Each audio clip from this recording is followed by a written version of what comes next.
Welcome to the Globetrottin ADs. This podcast is for you, athletic directors, activity coordinators, coaches, and program associates based in international schools around the world. The Globetrottin ADs is proudly hosted by Nick DeForest from the American International School Vienna and Matt Fleming from the American International School of Budapest. Here they are now, Nick and Matt and the Globetrottin ADs.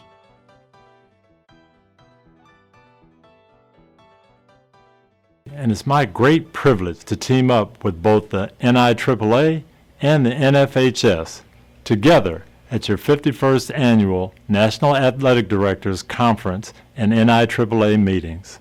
Hello, everybody, wherever you are out there in the world, and welcome to this edition of the Globetrottin ADs.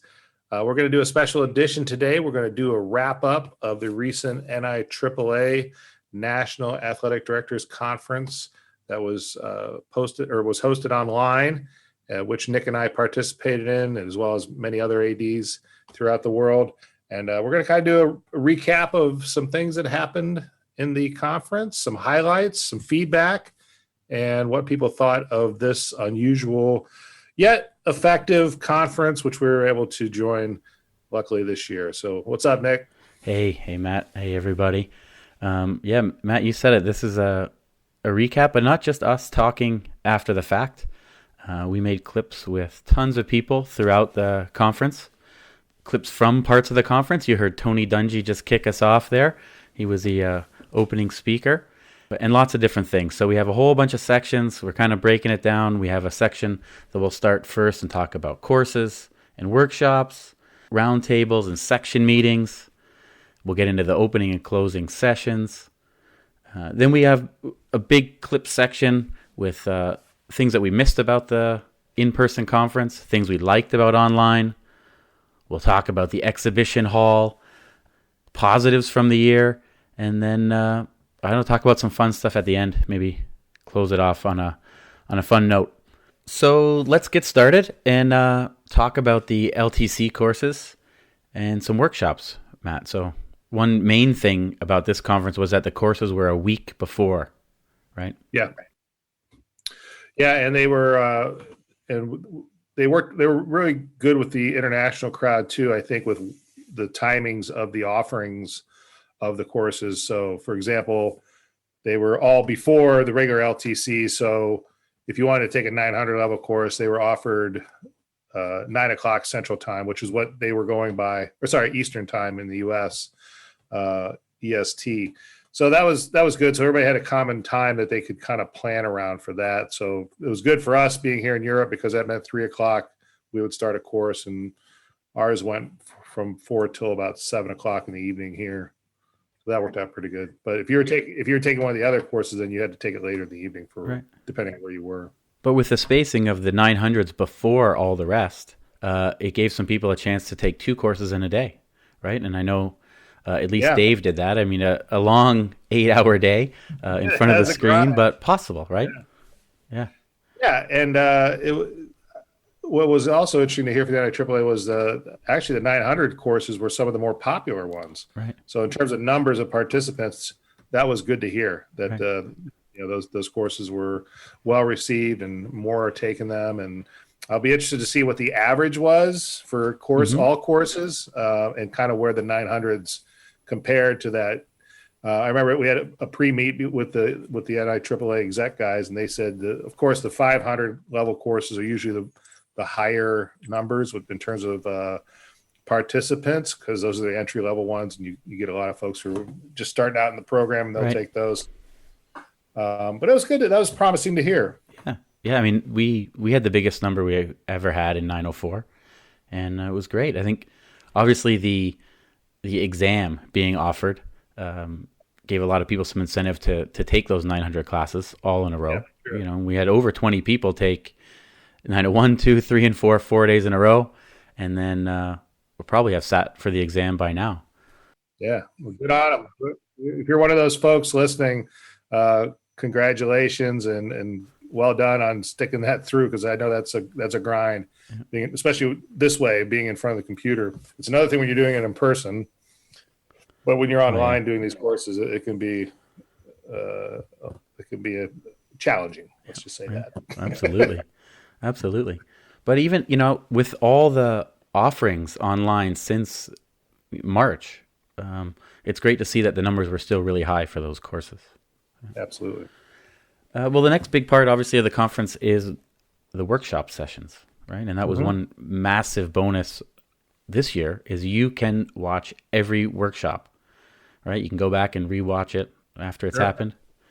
And even better, like I did on one of the sessions, I won't say which ones, but you could enter and leave rooms without disrupting anybody, right? So, after one, it was about 15 minutes in and wasn't really helpful for what I wanted or thought it was going to be. So I just went into another room and watched the rest. No problem. I wonder if that's something the NIAAA will consider down the road, like next year, in terms of the workshops. Right. Next year, if we're back in person again, it'll be the similar setup where they have a schedule of workshops and you can go pick a room you want to go to or check out, go to another room. But I wonder if they'll think about, maybe they record these workshop sessions, because they're pretty good. They're nice because they're 45 minutes to an hour. So they're not, big time consumers or, something your attention span can usually handle, depending on what you got going on that day. But I think that'd be pretty cool if they could record those somehow and then make them available to participants. So that happens sometimes. There might be two workshops you're interested in checking out, but they're at the same time. So you have to decide which one you're going to do. Right. But I think with technology being what it is now and the capabilities of easily recording things, maybe that's something they'll consider. Yeah. Maybe they could take that as feedback for next year. Right. And especially with the courses, that was one of the good things, because I was a few years stuck teaching a course when there was a few workshops going on that I really wanted to see, so there was no way I could get around that. I definitely, neither of us left the session with Jason Culler early, though. We have to say that, right? We stuck to the end because we made some recordings at the end, which we'll hear later. But no, Jason, we didn't leave yours early. Didn't leave and come back. We were there. Stuck it out. We were there. Well, one of the aspects of the conference that everyone's going to talk about later in the clips is how the sharing, and the conversations in the hallway and these roundtable sessions, right, where you can really meet people and talk. Well, I thought the NIAAA did a great job in keeping the roundtable sessions and section meetings just like in person. I thought they're really well done. Lots of give and take in the sessions I was in. And it really made it feel like a normal conference for me. Gave us a chance to share. And yeah, I agree. Because there was a chance, you had a chance to listen to the guys do their presentations or lead the discussion. And then, for the roundtable, I believe they had a moderator as well. Somebody could run the questions and answers. So that was pretty streamlined. Yeah, the hot topics, I guess, roundtable where we all, hundreds and hundreds of people went into the one call. And I was wondering, how's that going to work?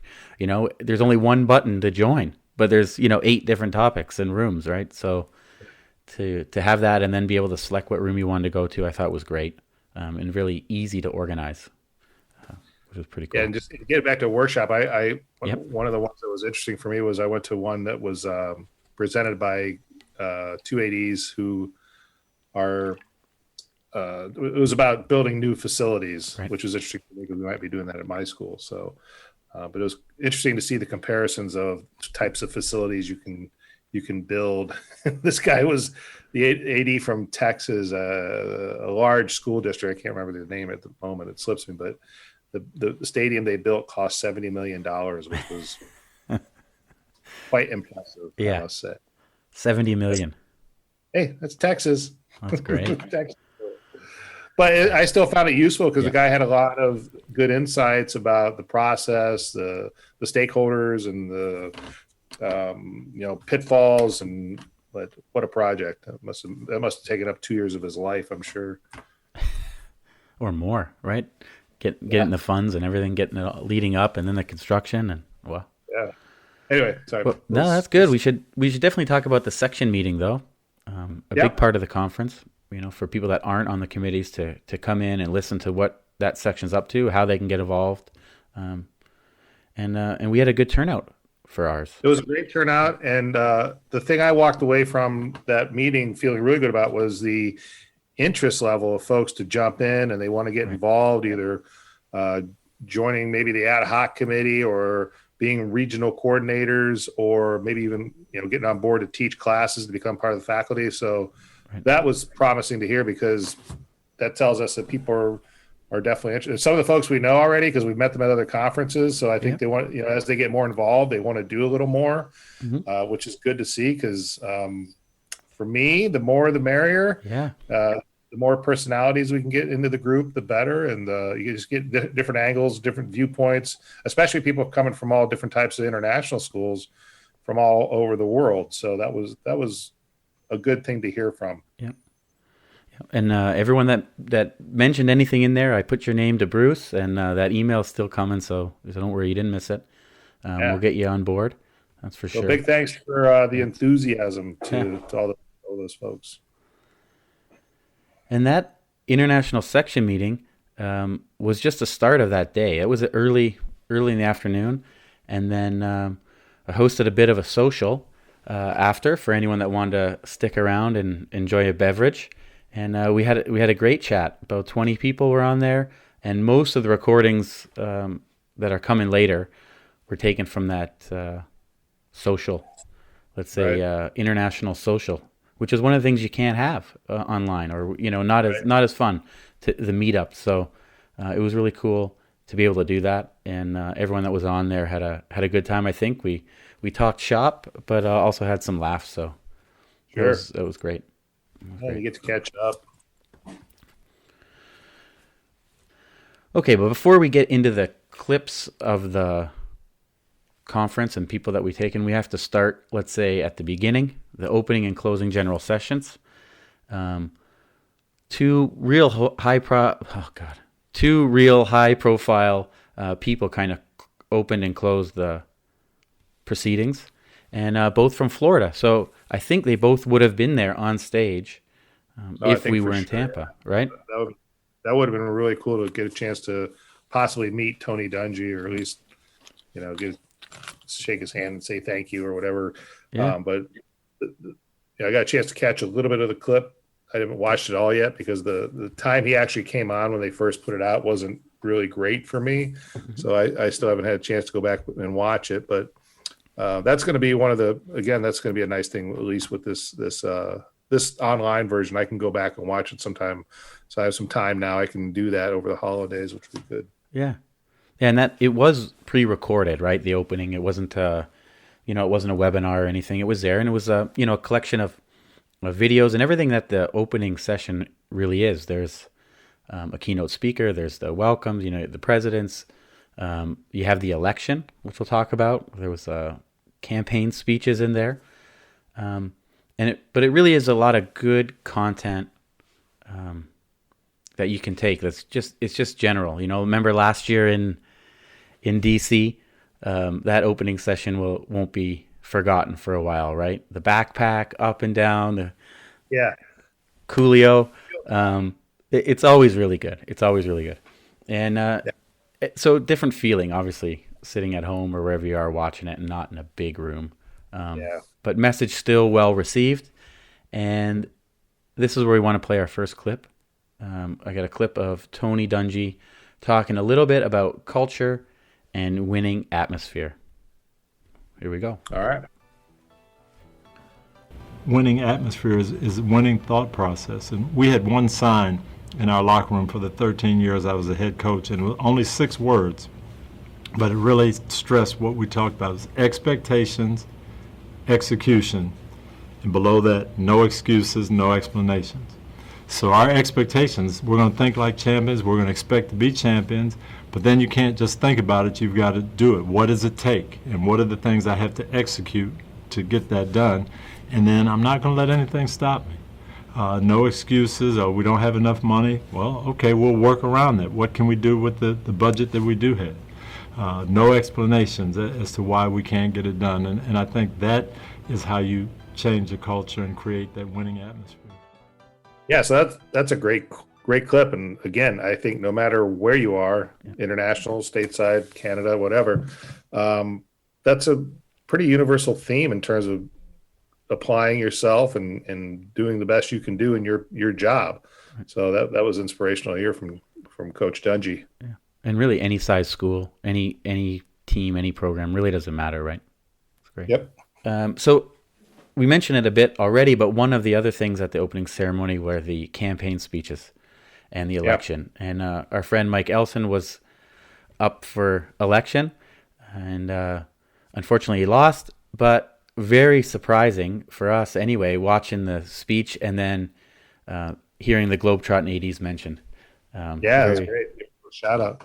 Yeah, it was interesting that they still had that process. I mean, it was great. I mean, they have to, of course, but the whole election process for the at-large committee or the at-large position. And although that's one thing I enjoy when I'm at the conference, that, they always got people out in the hallways shouting out, vote for Mike, handing out coolers or something that's like a little souvenir, but campaign kind of paraphernalia, I guess.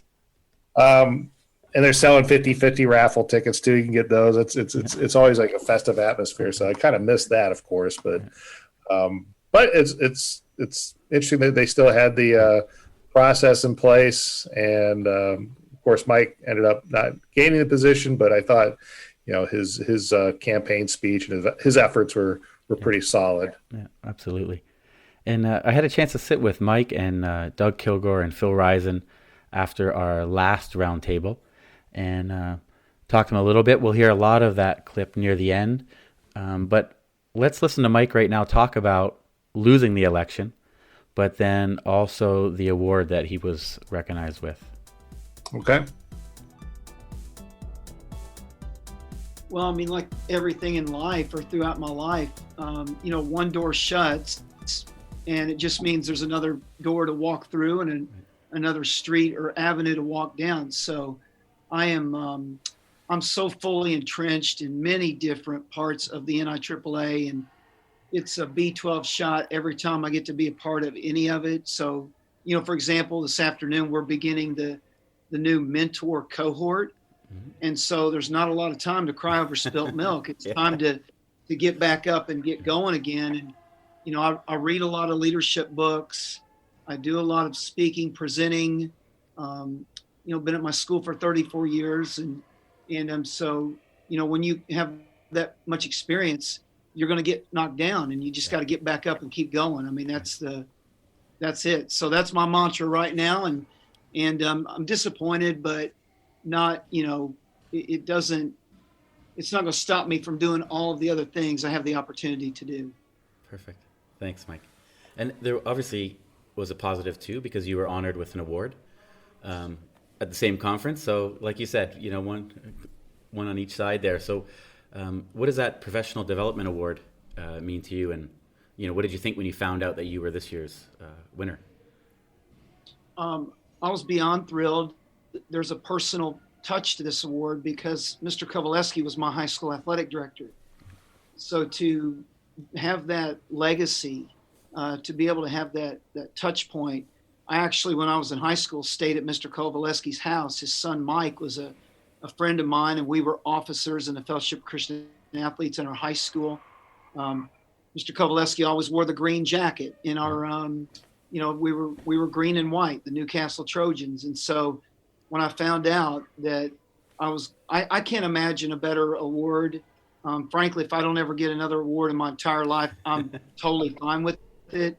But if I had one that I would aspire to hope to be associated with, it was the Mr. Kowaleski, or Frank. Everybody says Frank Kowaleski, but he's Mr. Kowaleski to me, Professional Development Award. And, it's I think that award represents hard work.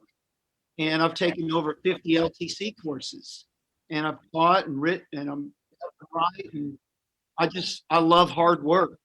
And that's what that award means to me. It's a reflection of hard work. All right. So Mike just just as great in defeat as he would have been in victory. But we'll hear a bit more from him later on. We want to get into our next section now, and that's some more clips. But it's about what we missed about the in-person conference. And we're going to start it off with a big recording of that social session after the international section meeting. We'll hear from Todd, Mike, other Mike, Turner, and Jimmy. And here we go.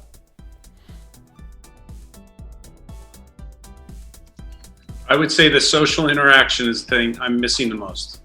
COVID is crippling all of us. And it's always so nice to get together with colleagues and friends that you haven't been able to see for a while. And then sessions in person are always better than on video. Yeah, it was the last couple of years, and I just to follow up on what others have said as well is I think like the breakout sessions when you're in the actual sessions themselves and a little bit more opportunity to speak a bit one-on-one with other groups. And I always found it great to see everybody's background, even if you're with people that are stateside, and just kind of getting their perspective and seeing how you can come together like internationally with the guys that are in the States or Canada or UK, wherever. So I kind of miss that kind of, going back and forth and kind of comparing notes and seeing. So yeah, I would say that's what I miss the most is just that one-to-one interaction with people from different backgrounds. I really miss the getting down to the vendor sessions, seeing all the stuff I could dream about buying. The best part about the conference is honestly these conversations right here, right? And we're able to have these conversations at a bar with a beer, with some stateside ADs who have interest in international stuff. And this is really the best PD that we can get, right? I take the LTIs, I do that stuff, but it's so fun to see you all and to have these conversations. Hey, I just want to echo what he said. The best part so far, well, I mean, I've been absorbing all the content from my classes, but the best part is breakout rooms or conversations with people who are willing to share, but also people that I don't have to explain what I do all day. And I know we've been getting those questions during the COVID time, but even when I'm at my busiest during a normal school year, people are like, so what do you even do? And I'm like, wait, are you kidding? Like check out my pedometer. I'm everywhere on campus doing everything. And if I even tried to explain it to you, I don't think you would get it or find it important. So being with people that are sharing like stories that I go through every day without me having to explain it, you just get it, is so comforting because that doesn't happen very often.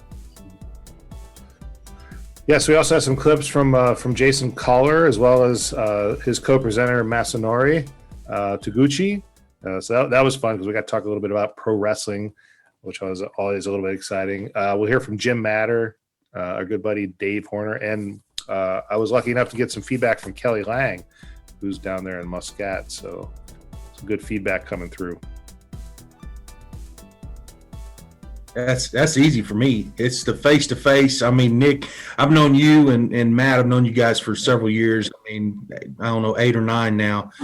I miss the physical presence of being able to go up and just hug somebody, slap them on the back, just that face-to-face interaction and all the stuff that goes on, the sharing of ideas outside of, I get more information outside of the meeting rooms than I do in the meeting rooms, right. So that's really the biggest thing is I miss. Plus, Masonori talked about it earlier before anybody got in the room. It's that time where I have a little lull in the action, and it's a chance to recharge my batteries, man. It's a chance for me to kind of mid-year re-spark me, re-energize me, get me going. So I'll let Masonori answer his portion. Thanks, bud. Yeah, I think mine is just getting to recharge, like Jason was saying, but also getting to meet ADs like myself. And when we start having conversations, it doesn't matter where we are in the country or the world, we have some of the same issues. Yeah. And but we're trying to address them the same way. And so it's good to find out that somebody has the same problem that I do. And so we can try to troubleshoot it together. But the biggest part is just being able to steal ideas. And if I can bring one thing back to my school to make my school better, then it was a successful conference. I think those, of course, seeing you guys, but then teaching with the cues that you get that we're not really getting the audience, the oh yeah moments that we would see normally. So the thing I missed the most was those ad hoc conversations that you have with people who are doing your job from all around the world. Yeah, there's a lot of stateside ADs, but there's also a lot of international ADs. And I tend to find that you learn a lot just from having ad hoc conversations just about what you're doing in your work. What are some things that are working for you, things that aren't working for you? That's really where I get the majority of my learning when I go to conferences. I think for me personally, first, I have two things. First of all, I missed being in the same time zone because I was participating in the conference from 11 p.m. to about 3 a.m. on school nights throughout much of the conference. So I was pretty tired for about a week and a few days after. So, but I mean, it says a lot that I was fully engaged until 3 a.m. and then I just went to sleep for a few hours and got up and went to work. But so that's one thing unique to my situation because I'm in Oman. But I think overall in general, I really miss that incidental networking that happens either in your classes when you're chatting or in the hallway or, meeting new people on the charity walk or wherever and connecting, seeing you in person, seeing old friends in person and people, especially our international community coming from all over the world. I missed that. That's a big miss. And of course, we talked about what we missed about the in-person there, but as we mentioned, the online one was a great alternative. So here's some clips about what people liked most about being online, and this is mostly from the social, and then Kelly and Dave you'll hear at the end. Okay. I'll speak. This is my first one. I've met a few guys before at previous conferences elsewhere, but not this one. But just good, especially in these times, just be able to have some time to connect with other ADs. I'm finding it can be a very isolating experience trying to develop and think about ways to develop your program during these times. So just a chance to connect again and reach out and touch base about ideas and thoughts and see what other people are doing. There was a thing the other day about the international aquatics guys I heard on one of your podcasts, actually, Nick, and stuff like that. So that stuff connected to this is just that chance to connect. It's just invaluable, even if it is, like Todd said, even if it's virtual. I miss the in-person ones, but yeah.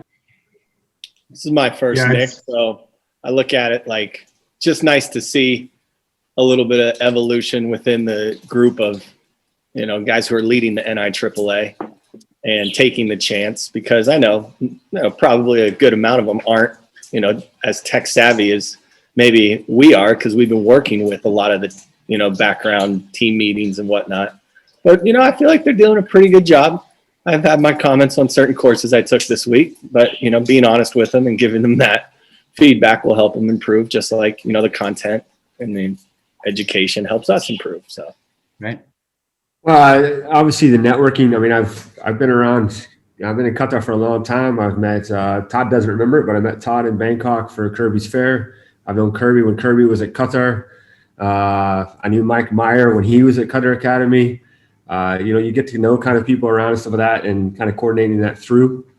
But it was interesting the number of non-international people at our sessions, and just kind of talking to them and it was fun kind of answering some of their questions, because they had a lot of questions. But then you're kind of also in retrospect looking back at what you do, you don't think really is that big a deal. And they're like freaking out about visas. And I'm freaking about, if I ever go back to the States, American football, holy crap, the liability. I'm taking this liability course, 504. I'm like, man, I don't know if I want to do that. But they're, on the other hand, they're all freaking about visas and traveling. For me, I'm just like another travel agent. It's like, just seeing where our different positions are and places are, it's interesting. It was really cool. Awesome. Yeah, I have to echo that. I've really enjoyed those conversations. several of you mentioned that, talking with stateside ADs and the differences that they deal with. And like you say, they're blown away by the stuff we do, and I'm just scared to death of some of the stuff that they have to do. So I do enjoy those conversations as well. Yeah, this is the first time for me as well. It was hilarious in that 904, I think, with the Budapest thing, with the missing beds and the people doing this. And I wasn't worried about the liability. The 12 beds missing gave me the shivers because we've all been there a week before a tournament. And they're like, you got all this stuff going on, these American ADs. And I'm thinking like 4,000 people at a Friday night football game sounds awful problem to me to deal with. Well, I always, in whatever form, love. I just love connecting with the ADs, because you realize how many people out there are living and embracing that education-based philosophy.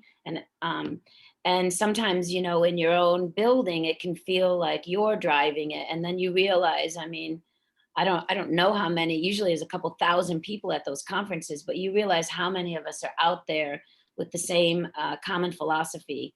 And I really like that about the conference, whether it's online or in person. And for the online conference, particularly this year, I don't know, the stars were aligned, but I was able to find classes that matched my professional goals exactly for this year. And my professional goals were about building that living shared philosophy for your athletics and activities program. And I found a middle school one. I found the international one that you led. And it was custom made for my professional goals. So it was great. All right. So what I like most about the conference was, I think they took a lot of the elements that goes into making a really good national conference, and they were able to pull it off in a way where if you went into a workshop, you were able to have, some sort of input with the speaker, to be able to ask questions, to be able to get instant feedback, which doesn't always usually happen when everyone's there and you're in a conference room setting. So I thought that was really great. The opportunity to still do the exhibition hall, to be able to have the live chat feature to speak to other people. So they did a really good job with the majority of the elements, pulling it together.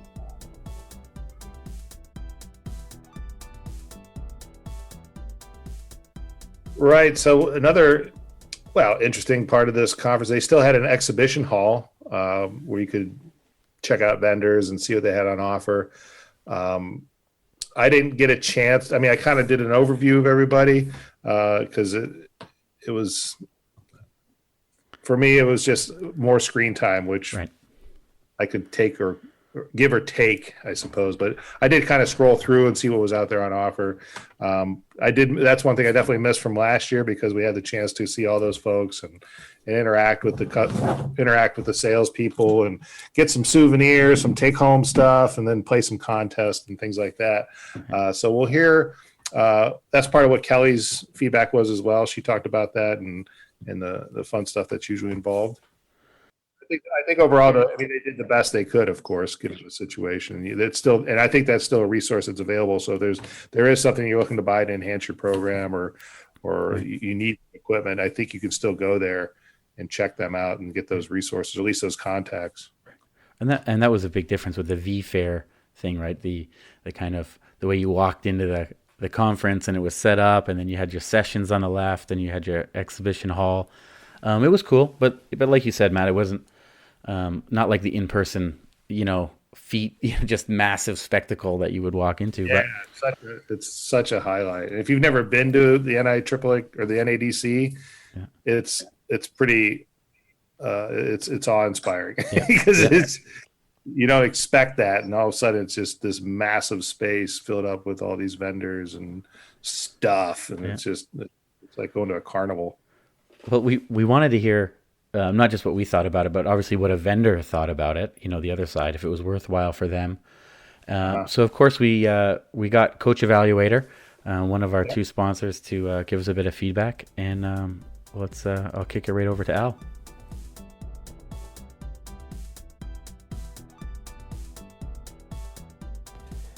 This was the first virtual conference for Coach Evaluator, and V-Fair I felt was very good. It was a very nice platform.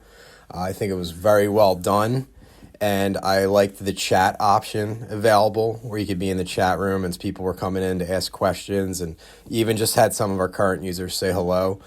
The booths, the layout, I think digitally was pretty cool. It was pretty neat when you logged in and you saw the people walking around and everything too. So I think as a platform, vFair was very good, and I hope as we do some more conferences until we can be back in person, other states or countries use vFair, because I thought it was a very good platform for the virtual conference. What I'd say us, the Coach Evaluator, are missing most about the face-to-face NADC is just how well run it is and how just extraordinary it is in terms of the size and just seeing the ADs in person, especially current customers, and be able to actually see them, come up to the booth, say hello. New potential customers, we usually have iPads, laptops set up where we can actually do kind of a quick walkthrough, which is nice to do, answer questions on the spot. You can have multiple, ADs come up to the booth, so you can kind of talk to maybe 4 or 5 people at the same time very easily too. And also even just seeing some of the other vendors who we become close with over time. So that was one of the big things we missed most. But again, the way the NIAAA ran the NADC this year was excellent in terms of the first time they had to do a virtual conference. And if they had to do it again this way, we'd be all for it. But again, hopefully we can be in Denver next year. Oh, that's great to hear. Good that they're going to stick around regardless of if it's virtual or in person. And while we're on Coach Evaluator and vendors, let's do an ad break. Coach Evaluator is the premier coach evaluation software for schools and athletic organizations and preferred coach evaluation solution of the NIAAA and the Positive Coaching Alliance. The system is completely customizable with an always growing evaluation template library for athletic directors to reference. There are not only evaluations for ADs to use, but also self-evaluations and parent-player evaluations of coaches. Learn more about digitizing and simplifying your coach evaluation process by visiting www.coachevaluator.com. Mention Globetrottin ADs to receive a $200 discount on the yearly rate. Kukri are a global multi-sport clothing brand specializing in providing the world's most prestigious schools with bespoke-made and designed team uniforms for students of all standards and abilities. If you are frustrated by inconsistent colors, branding, costs, and sizing across your school's uniforms, then it's time to discuss an offering where every sport is available from softball to soccer for male and female athletes at rates to suit your budget. To find out how Kukri could elevate the apparel of your student athletes to a professional level, email the team at contact@kukrisports.com. A dedicated sales manager will offer you a quote today. Mention this ad and receive a special offer on your coach or PE staff order. Okay, so getting back to, now as we're coming towards the end of the year, and the NADC is always one of the end of the year things we do in December, of course, and kind of gives us a chance also to look back on the year and look back and think about things we want to improve on or change, and of course we want to think about the positives for the year, from the year for personal growth. So I think for professional growth, we've all had a crazy year with dealing with COVID and how it's impacted our schools and impacted our jobs as ADs, because we've been forced to do a lot more professional development, which isn't a bad thing as well. I think people had a lot more time for it. They could commit to PD, and they've been more active, I think, with their PD and reaching out for resources what the NIAAA provides. We've been able to kick off what we've done this year. So, with our conference and then more of our podcasts. So I think in that way, it's been a heck of a year. Yeah. And whatever reason, we've had that time to dedicate to it to kind of expose PD for more people. So that's been a pretty positive, I think. Yeah. Obviously it's not what anybody would choose, but you can always take positives out of it. And that's why we wanted to ask people, right, about what they thought about the year, and not just COVID stuff, but what's going to come out of it. And I think you mentioned it, but the conference is a time to look back, and because it's the end of the year and you meet all these new people, and that's where we kicked it off, right? Was walking around last year asking for people's profiles with and getting this all started. So that's why we wanted to do a kind of episode with clips like this one for our kind of 1 year anniversary, right, Matt? Yeah. So this is a good way to come back around to it and kind of celebrate what it is we're trying to do here. Yeah. So you're going to hear clips, about people's positives from the year. Some are personal, some are professional, and a lot came from the social. A couple new people that you didn't hear so far in the episode. And then we also have our friend Jason and Masanori. And here you go.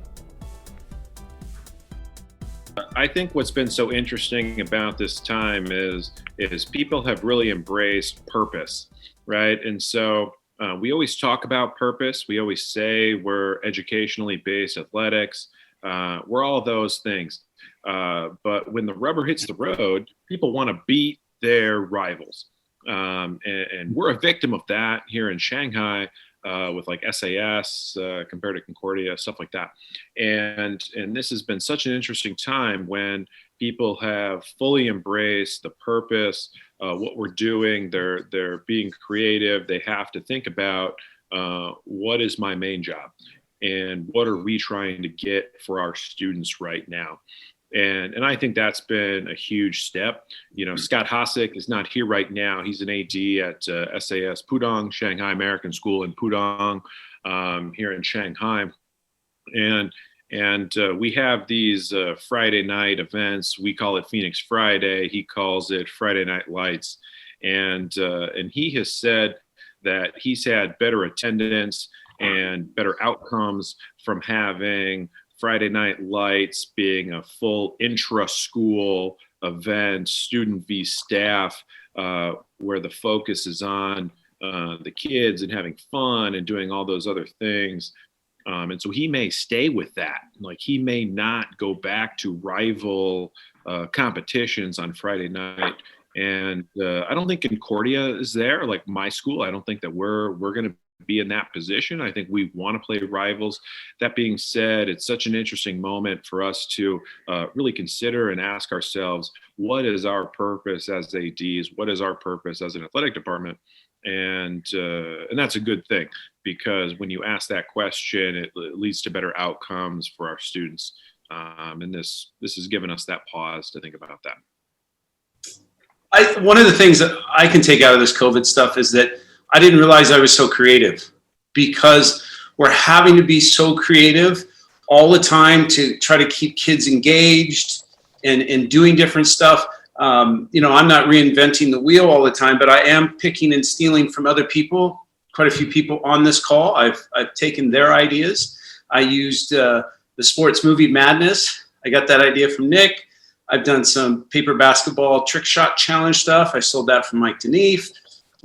But you make it fit into your own system. And so it's been really interesting for me to think outside of the usual box of, getting visas and getting that letter and booking, doing the travel agent stuff we talked about earlier. So it's been different, but somewhat educational as well. Yeah. Cool. Yeah, I'd agree with that. I would say the increased collaboration that we're seeing has been huge this past year. I think the timing, Nick, for you guys kicking off the Globetrottin ADs was perfect, because those conferences you did were awesome. People are sharing, and just like you were saying, Todd, we're using social media in a way totally different than we used to, and that was from, I don't even know his name, some guy in Dubai who was in your conference, Nick, and just stealing little ideas from each other. John and I have now set up every second Friday we meet with Latin American ADs, and we have between 5 and 20 people just popping in, and everyone's at different stages in the journey. So we're still not back on campus. So we're learning a lot from Brazil right now, because they're ahead of us, they're back. And so that's really useful. And people have been super open about sharing. We're not guarding everything. Schools are really sharing in the international world right now. I just want to jump in on the support part of that. I think something that's come out of COVID, like we've always been there for each other as ADs, but we've always been so bloody busy with our own rigmarole that we have to do that it was too infrequent that we shared enough. And I know Todd came into our division a little bit late, but we were through COVID as ADs, we met every week, and it was a meeting just to support each other because nobody else understood what we were going against, what we were losing, what we were trying to protect the kids from losing. And then the Globetrottin ADs conferences kicked in right at that time, which was the same kind of support network. And I think that's something we've leveraged during this time, and it'll keep going. And I'm pretty excited about that, and I hope we really work to keep it going. And then here on our campus, I've really enjoyed. I've dug into the part of our putting things out for kids where we used to always talk about character development, leadership, those kind of things. Without being able to get into the gyms or on the field, we're still virtual here, have been since March. Our entire program has been focused on building those leadership skills, and we have the kids meeting virtually, going through different programs. And we're going to and we talk about it when we're having our meetings, how we're going to take those and put them into practices next year. Make sure they're an intentional part of everything we do. So that's something else that's going to definitely build as we move forward. All right. So just for me, just to share some kind of silver linings from this whole coronavirus thing. After last school year, I left the school that I'd been at for 7 years, but I still wanted to stay in Mongolia. My wife's Mongolian, my family's here. And so, it can be difficult to move within the country that you're already in sometimes because a lot of the schools, they work together on some things and they don't want to poach each other. But with coronavirus, all the schools were in a tough spot hiring international teachers, foreign teachers to come in. So that allowed me essentially to kind of take my pick of what school I could go to. And so I ended up at the British School of Ulaanbaatar. And then another positive with the whole coronavirus and the shakeup of everything is I don't have to change a program that's already going because there's so much uncertainty that I'm just building it together with the kids, right? So like it's kind of shooken everything up that now I'm just there to fix it and this is how we're going to do it and this is the way that I'm going to do it. So it's kind of let me implement my own style, my own system without having to fight against what's already going there. And then lastly, with school shutting down with online lessons, it's given me a chance to kind of cooperate with Jeff Coops, who's in the call. They're just kind of sitting there listening to everybody. And we've actually started our own podcast, Athletics for Life. We had Nick and Matt on from Globetrottin ADs and just promoting education-based athletics and kind of from our perspective in Mongolia. And so, just kind of a shameless plug for that as well. And we love what Nick and Matt are doing. And so they kind of inspired us to say, hey, we can do something like that in our little corner of the world over here. So a little bit different focus, but you guys kind of showed us that, hey, we could do something like that too. So Corona's kind of given us the time, I guess, to do that.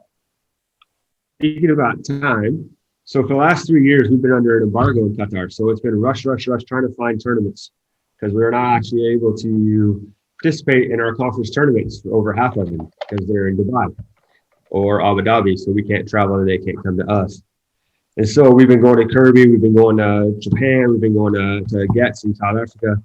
And it's been interesting, but we've been able to get our kids all these opportunities. But with the corona, with that, some of the things, other things get dropped, like revisiting your child protection for travel, revisiting this, revisiting these documents, making sure things get cleaned up, your inventory of your equipment. Yeah, we're making it go, but some things are starting to, get a little worn out. So for us, having the time to actually sit and go through all of that needless, it's not needless, but that paperwork that we hate doing, but then we're not trying to rush it to get it done, has been, and trying to figure these things out and how to get things, it's good for us as far as timing goes. Just slowing it down enough to actually get to the in-depth work that we haven't been able to get to. Unfortunately, my wife and I, this was to be our sabbatical year, the worst possible timing. We resigned from ISU in Uganda in November, and then by February, the world was flipped upside down. So we're back home in Nova Scotia in East Canada. But anyway, it's good to spend time with family. But I think one of the things, the takeaway from COVID, and congratulations to all of you guys, because you've done an excellent job and everybody's learning as they go. But I'm absolutely amazed at the amount of sharing that has happened through COVID-19. any of the ADs or anybody in sports administration that I've reached out to personally have been absolutely phenomenal in what they've shared with COVID plans or reopening plans and touching base. So, you guys deserve a huge amount of credit for what you guys have been doing this year. And I think the sharing aspect is something that I take away from it, and everybody's been fantastic. Hey, I think from this whole situation, the one positive actually is visas. We have not been able to travel for, let's see, last tournament was November 2019, and getting visas is an absolute nightmare in Mongolia. So I've been sharing this in springtime in the 900 courses, that I have to stand in line from 9 p.m. in the evening till 9 a.m. in the morning in front of a big steel door in Mongolia with minus 30. So not doing that for a few rounds has been very nice. So I got some more sleep and less pollution, and it's good for my lungs. So I'll speak, Nick, on a silver lining. Since I transitioned down here to Brazil, not a huge school, 650 K to 12, but I have about 20 coaches, and then incorporating it to come into a new school, how to see the guys that are coming back, but also then I did a distance learning athletics, all virtual type deal, and then to see how those coaches work, because something I preached a lot was we got to build relationships for when the time comes to come back onto campus, and now in second semester we will. But then it also allowed me, kind of like Todd, to get creative with the recruitment, but also the promotion of the program. But then it really allowed me to see how the coaches work behind the scenes and see who has the skills with paperwork and whatnot, or who needs maybe a little bit of help in a Zoom session to, and I basically promoted it as like the longest team talk and off-season workout you guys will ever experience. But this is where we're at. They didn't have anything in the spring when COVID hit. They just stopped because the part-time ADs didn't carry it on. And then once I came on, it's like, all right, a lot of possibilities. It's very impactful what sports and activities mean to kids. I think it really elevated our profession and what we're doing. Absolutely. I don't know, it was really cool here in Denmark. We got a whole host of restrictions in, early November when everyone was being shut down, but we were still open. And the Prime Minister actually said that youth sports and activities will go on as they go. And they put all the restrictions on the over 21s, but they said kids have to play. So I think that was a huge message, just from her all the way down. So we actually did everything. We just shut down on Sunday. So we almost got everything in from August till now. So I think that was great. And I also think the confidence the administration had in not only the coaches and us to do it, but of the kids as well, to adhere to the guidelines and to have them out there and do all that was great. So, and just the whole, so it's kind of a nice validation for what we do. I think it's a chance to number one, live in my community, and I'm feeling like I've contributed with the COVID testing and the case investigation and the swabbing, and I think it's just been I felt like I've contributed to trying to get over this. Personally, to take stock of all the things that were really important in my life. I had some time to really think about, reevaluating my priorities, and I was appreciative of that time to really take stock of all the things I think are important. And also, I was reminded through my school community here and the country here, and just what I've watched all over the news, reconnecting with people of just really how generous and kind and caring most people in the world really are. And that I really did feel like, for the first time in my life, I'm really noticing that the whole world, I felt like, really was in it together. Everyone, I don't think there was a section of the world that escaped the impact of this. Mm-hmm. And that really got me thinking. So I think one thing as well was slowing down and taking a look at things. I feel like with our school and I think we've really realized how valuable schools and teachers and coaches, how they are to a community, not just in my school, but all over the world. We've really recognized the values of people who are leading programs for kids. and our school has really taken the time to think about that and notice that, and that's been really nice to really recognize that we've chosen a profession that has immense value for the young people in the world. So what's been really great for me is that because we have been virtual and we've had a number of our programs that have really struggled to get off the ground just with government rules and school rules and things like that, I've been able to put my time into a lot of professional development, which has helped me to grow programs at my school, but it's also helped me to learn more about my job and my craft, and to be able to speak with people like you and others from around the world, and find out what they're doing, and to be able to put that into my program as well, my practices that I'm doing. That's been really, really awesome, actually. And from March through until about now, we're in December, I've done so many professional development things that I probably normally wouldn't have been able to do because, our jobs are just so busy. But with that sort of, the travel being taken away, the hosting, the things of that nature just not being there, it's just been easier to spend time on that.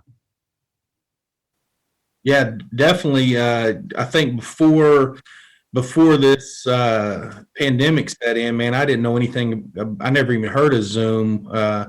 So that's definitely one piece of technology that I'm going to take and utilize. Mason Ori talked about it earlier. This is a great platform to be able to share those parent meetings with people who either may not feel comfortable coming to an in-person setting, or somebody who has, trouble interacting socially in large group gatherings. We could do this, and still have a personal face-to-face. So I'm definitely going to take the platforms now, that the digital platforms, and utilize that from here on out. For us, this is, as international folks, this is a amazing way to do it through the Zoom, because a lot of times we'll have our preseason parent meetings, and we get it. Like for us, in the past we've had a decent turnout, and mostly for us it's a lot of new families to the school who just want to know more about the program, or in a lot of cases their kids never even played a sport, so they need to know, like, well, okay, what are they going to do? What are they going to get out of it? Right. But we also have situations where we have parents who might be traveling, or they're abroad, because of work, and they simply can't be in country at the time we're having that particular meeting. So Zoom is an amazing tool for us nowadays going forward to get that information out, to have the opportunity for a question and answer. And the beautiful thing is, if you're concise and your content is good, and what you're talking about, you can really do it all, I think, in probably an hour or so's time. So it doesn't really eat up a lot of people's time and stuff. So it's a great way for going forward, I think. Yeah. For us, for me, it's just the creativity through social media, through just technology, learning how to promote your athletes while they're not participating, learning how to promote your school, learning how to thank your sponsors and keep them engaged so you can still continue to generate revenue. We started using Zoom probably a little over a year before this COVID thing hit, because in the state of North Carolina, from one end to the other, it's 8 hours. And so, we started using that for our ADs association, so we didn't have to everybody drive to Raleigh, because from Charlotte to Raleigh is 3 hours. We hop on a Zoom, we can be more productive. So we were using it. And so when it came out, I was like, man, Zoom's easy. And so now you got Google Meet, you got Webcast, you got WebEx, so you got all these different platforms now. It's all about what makes it best. But I think one thing on the personal side is I got to realize that I needed to learn balance with my family and with work. I said I was 24/7 earlier, with my email and phone number being done, because you're always worrying about what's going on campus, especially if a team is traveling. And a lot of times your wife or your significant other and your kids, your personal kids, get neglected and left behind. And so from March 13th, when North Carolina shut down, to now, I've been able to attend practices. I've been able to have conversations with my wife face to face. We've been able to sit down and have dinner as a family. And so just when sports come back, I got to keep that in my mind to make sure that I have the balance between work and family. Okay, well, we know we're getting long episode, lots of clips, and we're getting close to the end, but definitely some great sections left and a little bit of fun. And I mentioned before already about sitting with Mike, Doug, and Phil after our meeting, and you heard Mike talk already, but it was a great chance. It was just 2 days after the conference officially ended, and we got some good reflections from Phil about the conference and about the year, and also got to ask a good friend of ours, Doug Killgore, about his Hall of Fame induction.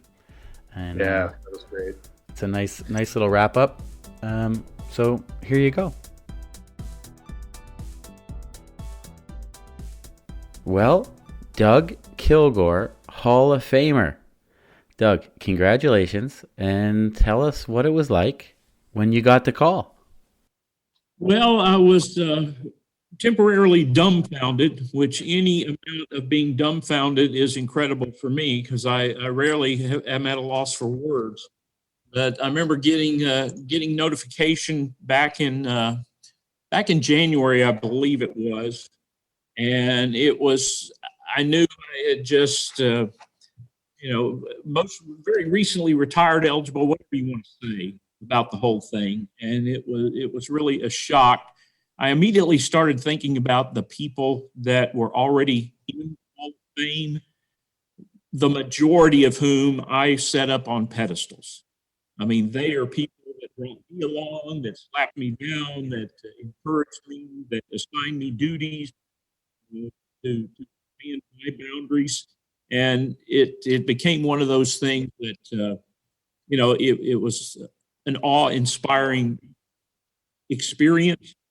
And so many people think that you're grateful and yet you're so humble and consider the idea that what have I done compared to some of these other people that have been so high in my estimation.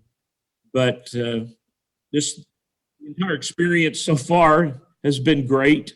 I'm looking forward to Denver. It is something that the thing that I miss most is sharing it. So many people, including young Mr. Rison there, that you just like to share and reach out and touch and hug and tell stories and shed a tear or two even. That to me was a tragic event related to COVID.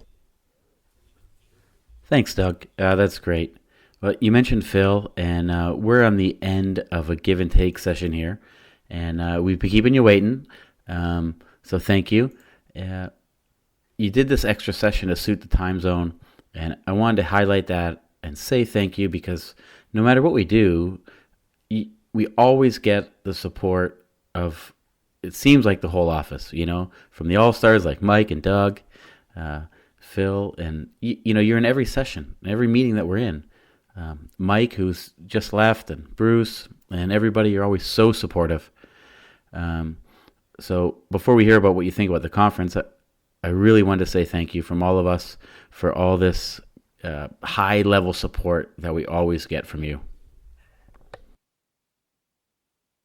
Thank you, Nick. I meant, first of all, we look at the opportunity to influence, and through the international community, we continue to broaden that outreach and continue to have the opportunity to reach those that we maybe never thought we would reach when this organization first started. So we're excited about the steps that are being taken, and we're excited about the future. So thank you for that. You're welcome.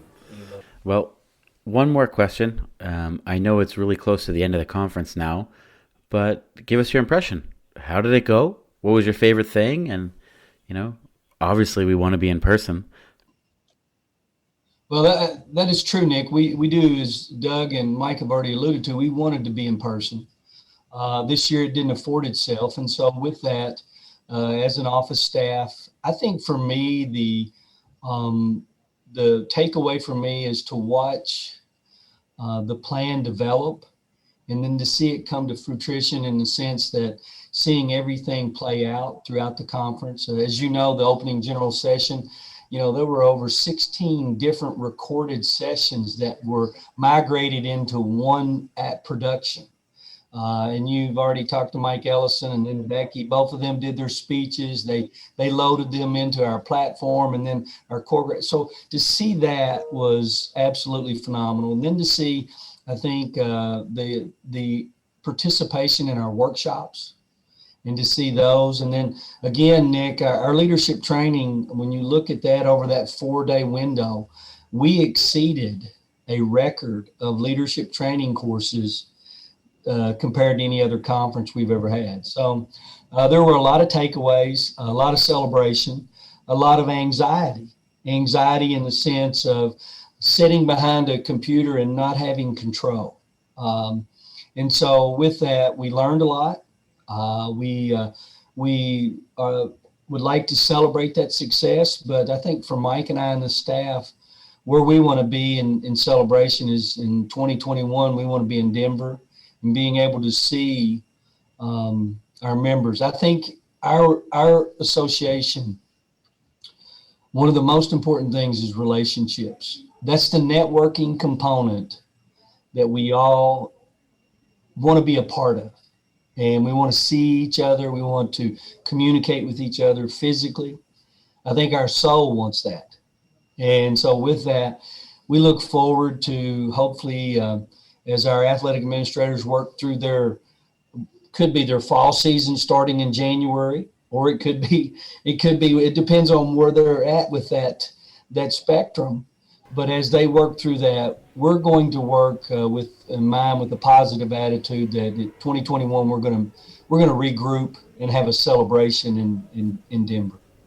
Great, thanks, Phil. Nick, if I might make another comment that involves both of these individuals whom I have worked with intensely and love dearly.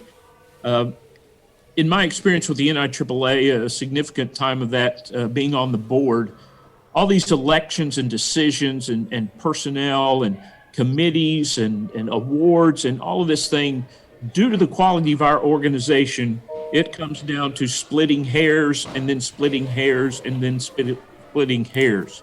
I can't think of but a handful of decision-making times where it was a win-win situation. People are looking for the best. We're not doing the Sears good better. We're always dealing with the best.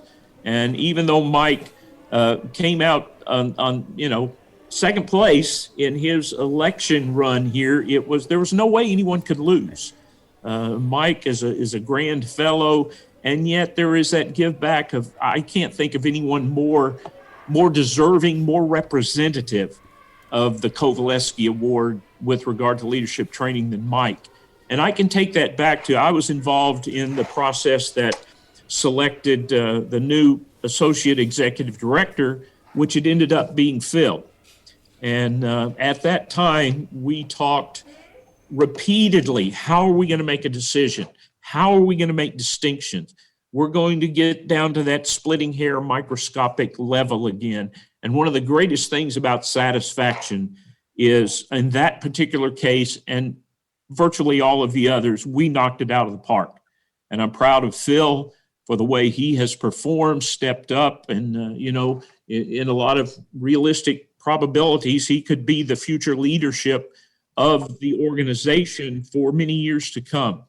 So with that, I think that speaks primarily to the nature of the NIAAA. It is comprised of outstanding professionals who are also outstanding people. Thanks, Doug. Thank you, Doug. That's great. With people who had been in many, many conferences, in-person ones. Mike and Doug, what was your favorite part of being a participant these last few days? Well, I can speak. I'll say, first of all, for me, it's, one of the things when I reflect back is our LTC 705 course. Mm-hmm. We've been having around 25 to 30, and this year we had about 40. And Phil could speak to, I'm curious to know if all of the courses had more numbers than normal. And in an interesting kind of way, Nick, we were able to really connect.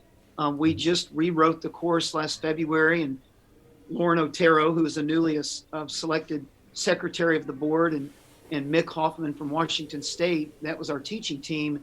It was a big takeaway for me, just the interaction, the camaraderie, even the notes that came after.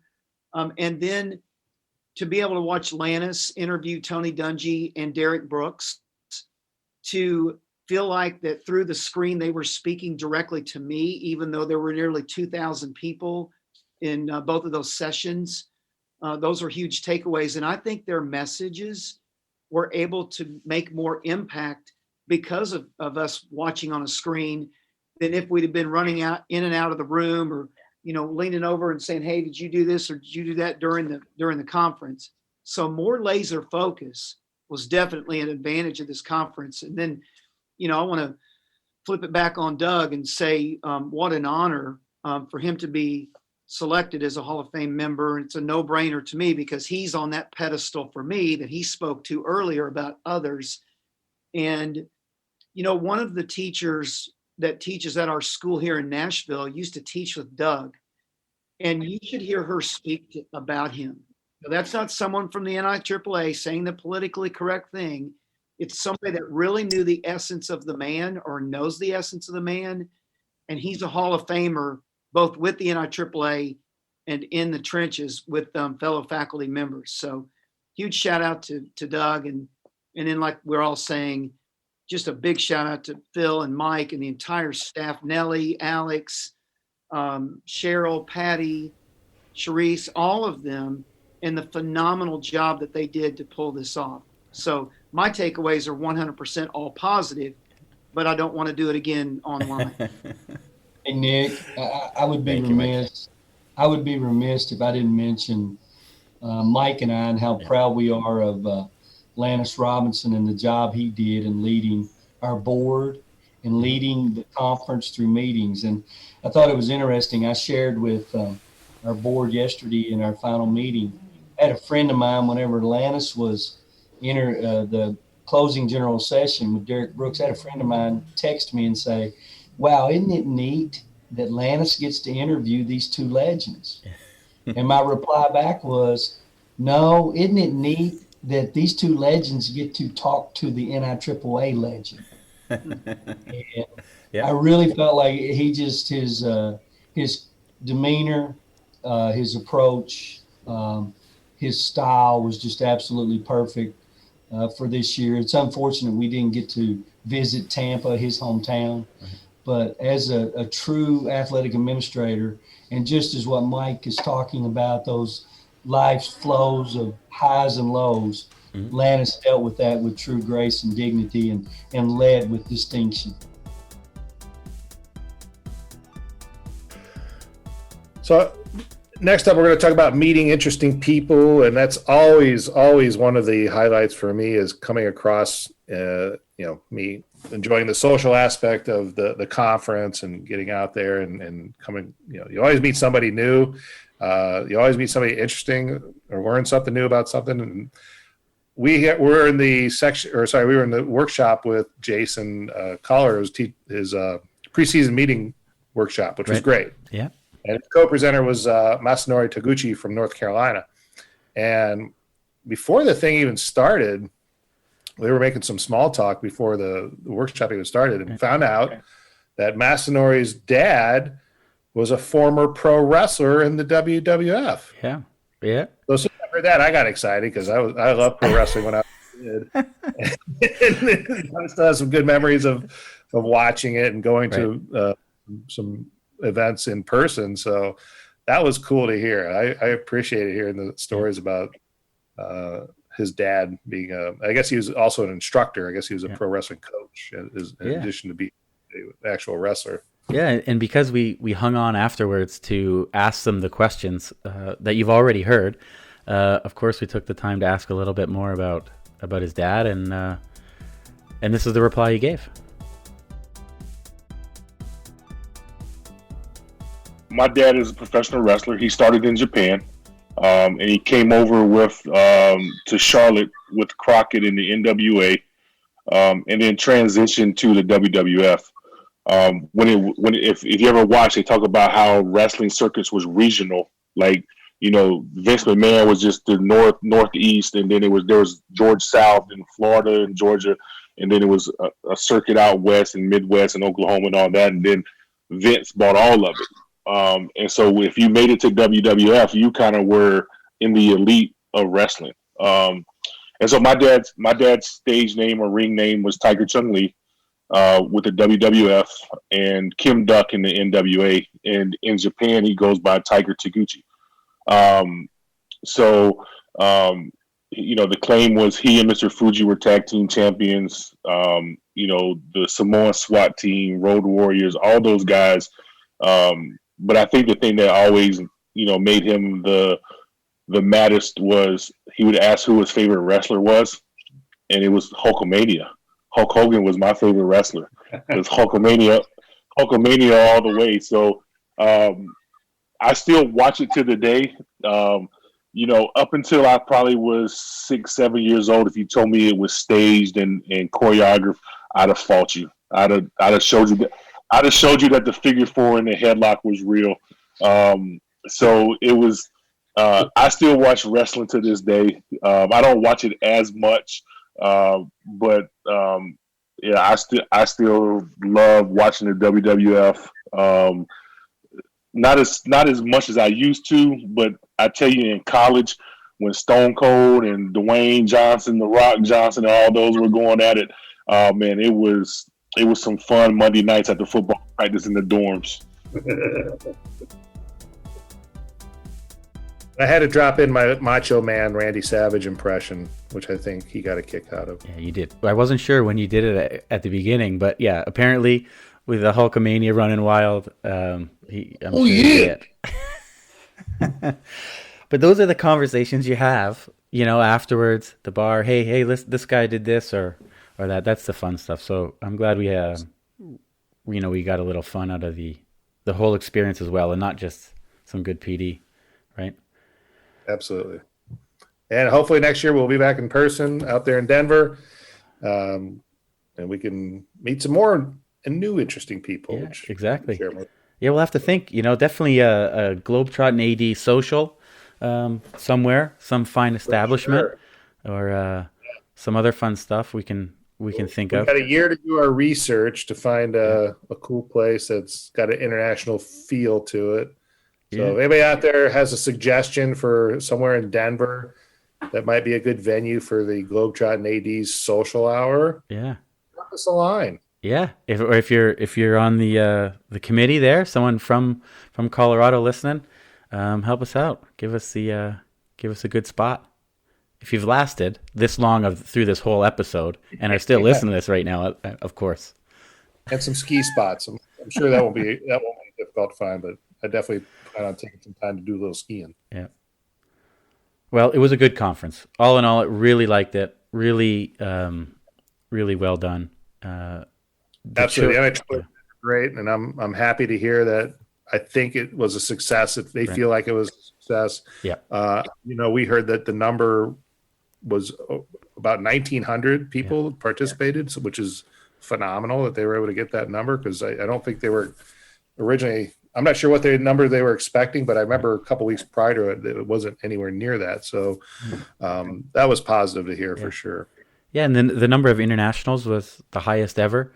Of course, you could join wherever you were, but hopefully that leads to people coming to the in-person conference, because that really is obviously the best of the best there. But yeah, I think, Matt, looking to next year, I don't know if I want to do another clip episode. This is just too much work.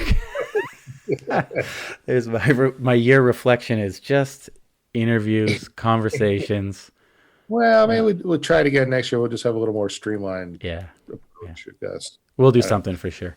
Yeah, but it was good. It was good to hear the voices, the voices of the folks and their feedback. So adds a little flavor. Somebody can listen. They can listen to somebody else besides you and me for a minute, which isn't always bad.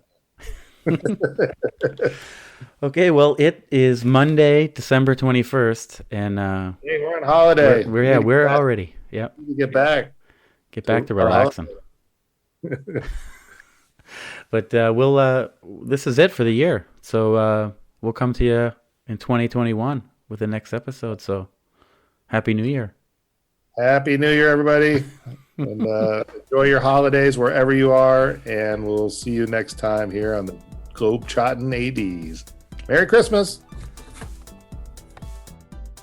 Until next week, this has been another episode of the Globetrottin ADs.